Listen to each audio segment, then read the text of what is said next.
Қайырлы күн достар, бүгін сіздермен қысқа көкөністерді сақтаудың бір әдісімен бөліспекпін.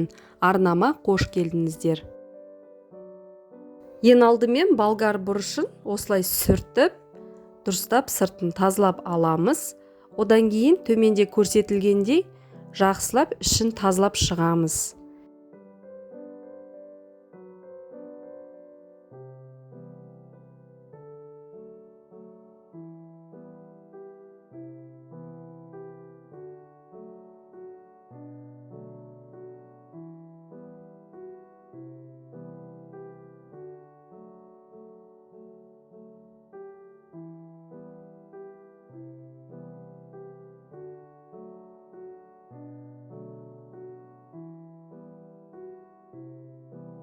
Осылай болгар бұрышын барлығын біркелкі қылып тазалап, жақсылап, одан кейін біркелкі қылып пакетиктерімізге сала берсек болады. Менде тағы да болгар бұрышы бар. Барлығын жуып тазалап, біркелкі қылып бәрін салуымыз керек. Міне осындай пакетиктерге салсақ болады.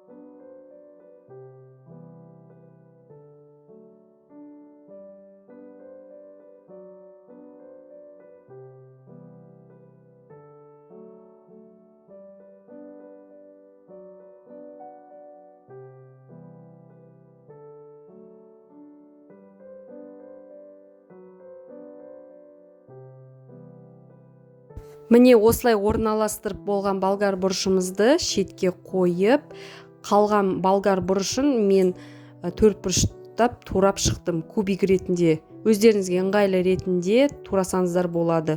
Оны жаңағы одноразовый ыдысқа салып, немесе пакетигімізге салып, тоңазытқышқа салып қойсаңыздар болады.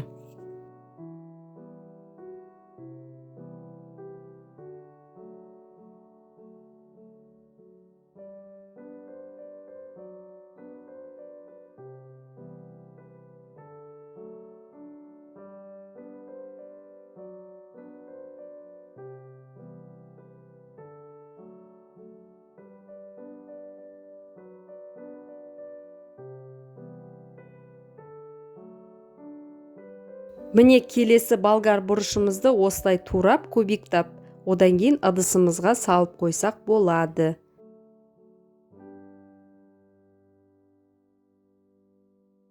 Осылай көкөністерімізді пакетиктерімізге, одан кейін ыдыстарымызға салып шықтым. Енді қызылша мен сәбізді қысқа қатырудың бір тәсілін көрсеткім келеді.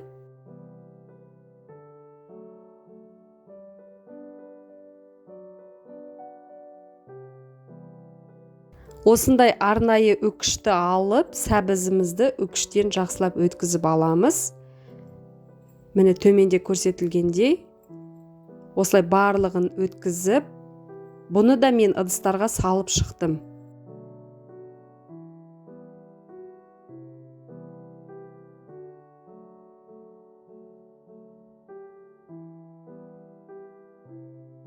Дайын болған сәбізімізді осындай ыдыстарға салып шықтым. Міне осылай салып шығасыздар.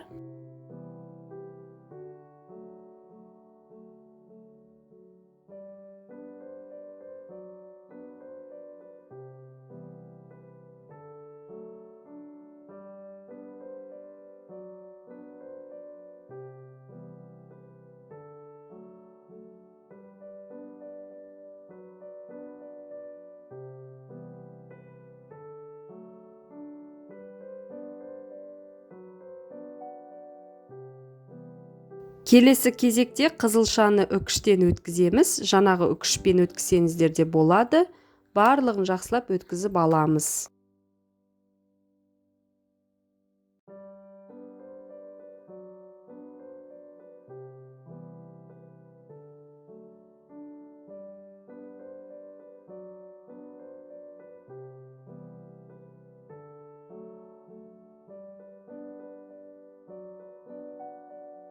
Өткізіп болған қызылшамызды осындай ыдысымызға салып, барлығын беттерін жауып, тоңазытқышқа дайындай береміз.